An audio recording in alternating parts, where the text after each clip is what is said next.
No doubt. Pete, let's move over to Newcastle. They're linked with Manis Aklukje as a potential option in attack to use as a winger. They've been obviously looking for a winger for a while now. Bit of a young player, though, to fill in for Newcastle who might need a more experienced help up top. Yeah, obviously Alacuche, very highly rated young player, really making a name for himself at Monaco right now. I think these links come from the obvious links that Newcastle sporting director Paul Mitchell was at Monaco and will know all about him. But yeah, I think it's going to be a hard deal to do for Newcastle, especially in the winter transfer window. Monaco won't want to lose one of their prize assets at the turn of the year, especially with the French club still competing in the Champions League, and they've made a really good start in Ligue 1 this season as well. So they could be potential title contenders as well in this season in their national league as well. But yeah, it's an area of the team that we have spoken about previously. Newcastle desperate to reinforce in. They want a right winger. They've got Anthony Gordon and Harvey Barnes down that left hand side, but they really want somebody who can come in and make that right wing spot their own. And I think Aliuche, obviously a top player, is only 22 years of age.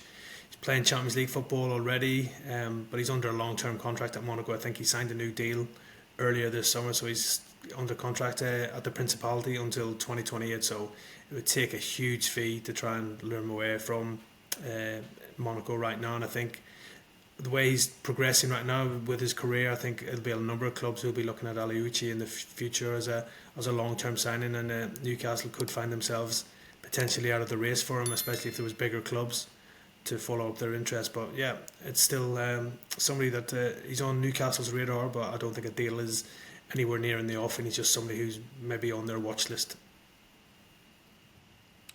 And another player from the French league, Paul, Jonathan David, who's been linked with pretty much every Premier League club in the past few years, now linked with Newcastle, who might be letting Callum Wilson go in January. Isak, always somebody who is on the potentially the way out to a big club.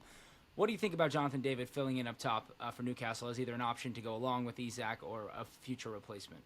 Yeah, well, I mean, like you say, he's been linked to nearly every club in the Premier League. I think his last link was Tottenham in the summer, wasn't it, before they signed Dominic Solanke. He's a top player, and you forget he's still only 24 years old. 24 years old, got 56 international caps. He's a player that I won't be surprised if I see come to the Premier League. Said to you before, and me and Peter spoke about it before, I think Newcastle are light in that area.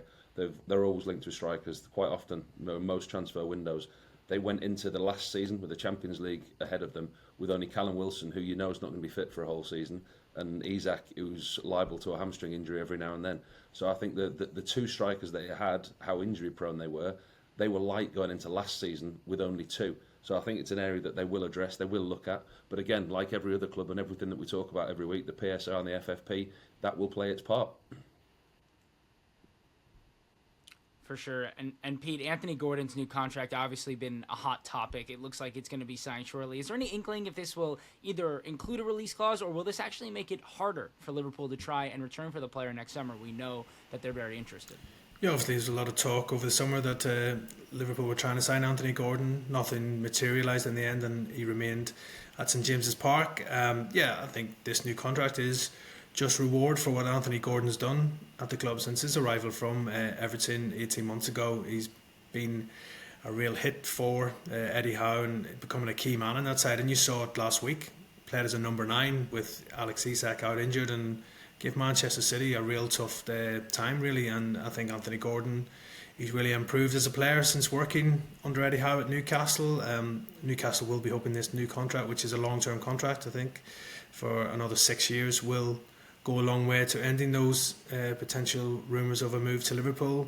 And again, with him being under such a long-term contract, and I don't think Newcastle will be too keen on having a release clause in there either, you're probably looking at a huge transfer fee to try and prize him out of there as well. So maybe there'll be some type of agreement if Newcastle don't reach Champions League football. Maybe within the next 2 years there might be something in there to maybe let Anthony Gordon consider his options. But yeah, it looks Anthony Gordon, he's got his head down again.